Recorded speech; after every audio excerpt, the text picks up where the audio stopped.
हाय। चलें अब उर्दू में बताता हूँ। क्योंकि मैं ये बताना चाहूँगा अब कि मतलब मैंने सीखा क्या कुछ नहीं। पहले ये बताऊँगा कि थोड़ा डिटेल में बताऊँगा अपनी जर्नी को।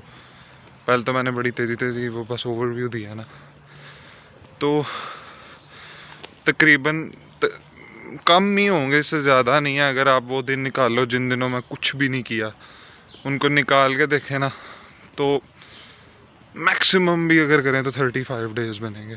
हैं कम ही है, पक्की बात। बरल जो भी है, मैं मैक्सिमम ही रखना चाहूँगा।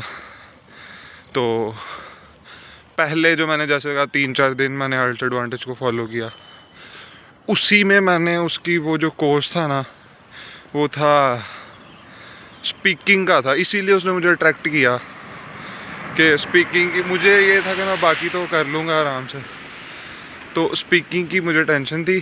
तो मैंने जब वो देखा ना, मैंने उसकी वो क्रिस्पेल का ये लेवल होता है, वो फ्री कोर्स में ना 2-3 वीडियोस देता है और उसमें उसने सारा कुछ समराइज़ किया होता है। तो उसमें मैंने एक वीडियो ही देखी पहली, तो मैंने कहा यार इतनी मज़े की ट्रिक्स, और जैसे उसने बताया हुआ था, और एक एक सेकंड उसका, हर 30 सेकंड बाद आप कुछ ना कुछ सीख लेते हो उसकी वीडियो देखते हुए। That's why he is my favourite. तो इस तरह मैंने स्पीकिंग का काफ़ी 3-4 दिन में, राइटिंग की भी थोड़ी देखी। मेरा ये बड़ा मसला था, मैं काम पूरा नहीं था करता, मतलब शुरू किया, अच्छा भी लगा, फिर भी बीच छोड़ दिया। ये मेरी आदत शुरू से थी, अभी भी है इधर भी। तो बडल स्पीकिंग की समय लगी, फिर कुछ दिन 15-20 दिन नहीं कुछ किया, फिर थोड़ी वो राइटिंग लिसनिंग की थोड़ी देख ली 3-4 दिन। तो इस तरह जो मैं फरवरी के फर्स्ट हाफ में थोड़ा हफ्ता अच्छा लगाया ना, उसमें मैंने ये सारे कवर कर लिए। मुझे समझ आ गई क्या कैसे करना है, लिसनिंग के क्वेश्चंस कैसे करने हैं। मैंने प्रैक्टिस नहीं थी की हुई, तकरीबन एक प्रैक्टिस टेस्ट दिया होगा मॉक टेस्ट के बाद, वो भी मतलब ऐवी रैंडमली कोई ना, वो प्रॉपर एनवायरनमेंट बनाया मैंने।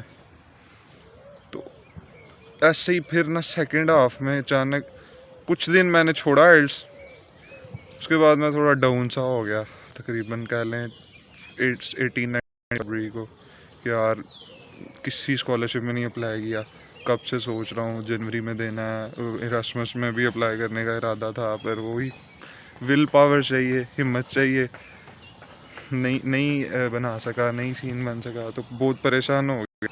फिर मैंने ना ऐसे यूनिवर्सिटी से वापस आया 26 फरवरी को। तो मेरी आदत थी कि मैं आके थोड़ी देर लेटता था, रेस्ट करता था। तो मैं अपने रूम में गया थोड़ी देर, तो लेटा हुआ था, तो मैं I was thinking to myself कि यार इस तरह तो जैसे जनवरी से मार्च आने वाला है, इससे तो ये डिग्री गुजर जानी है। मैं अभी फिर भी मतलब तब मुझे नहीं था आइडिया इटालियन यूनिवर्सिटीज़ का एडमिशन ओपन है, क्या सीन है क्या नहीं। मुझे बस एक ही चीज़ से गर्ज थी, शुक्र है मुझे तब कुछ नहीं था पता, फिर भी मेरे सीनियर्स इतने अच्छे मिले मुझे। अजीम भाई, बनी आबिद, मतलब और भी हामिद भाई, सारे थे जो जितने भी थे, मतलब और भी थे जिनका नाम नहीं लिया, वो खुद समझ लें। तकरीबन सारों ने ये कहा कि सबसे पहले आइल्स दो, और उनका भी पर्सनल एक्सपीरियंस था इसमें, उन्होंने भी आइल्स दिया। तो मेरे जहन में और कुछ था ही नहीं। I trust more than any I had nothing to like argue about कि नहीं यार मैं क्यों मैं ये कैसे कह सकता था। मेरे जहन में ये था, और कुछ नहीं पहले हो सकता या करना, आइल्स देना है।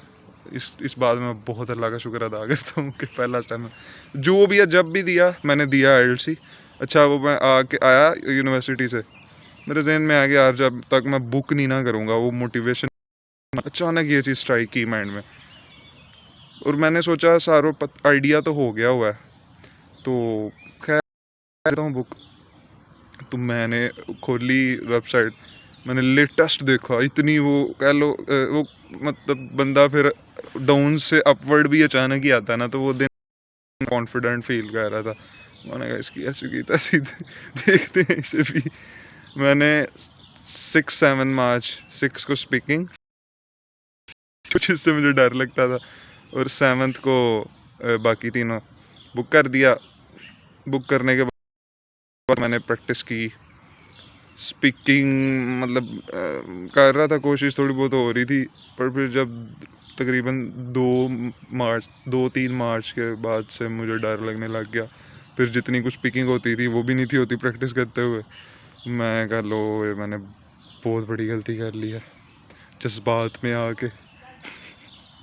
लिटरली मैं ऐसे ही सोचना शुरू कर दिया। वो 2-3 दिन मेरी फिर भी जब मैंने हिम्मत करके लिसनिंग रीडिंग को इम्प्रूव कर लिया था, तो भी उन दिनों में काफ़ी प्रैक्टिस करके स्पीकिंग भी मैं प्रैक्टिस करता रहा। कभी बोली जाती थी सही, कभी नहीं थी बोली जाती। मैंने कहा खैर है, उधर जो होगा देखी जाएगी। पर फिर भी मेरे से है ना, वलीदी मुझे बाइक पे उस दिन बारिश भी हो रही थी, तो वो मैं उसे कह रहा हूँ यार प्लीज़ स्पीकिंग नहीं होनी मुझसे। कहता है, उसने लिटरली मुझे कहा कि अगर किसी से होनी है तो वो तुम ही हो, और अगर एक हमारा जानने वाला है, कहता है अगर वो 5.5 ले सकता है ना तो तुम 8 आराम से ले सकते। That was some motivation. Thank you Waleed. तो मैंने कहा मतलब नॉट इमीडिएटली, पर यह कि थोड़ा अभी आधा घंटा था स्पीकिंग में, वो आधे घंटे में उस बात ने असर किया। And then when I was walking through the door I was relatively confident person. बहुत फ़र्क था अगर वो बात ना हुई होती। I went in, I sat, they asked me some introductory questions, as you know.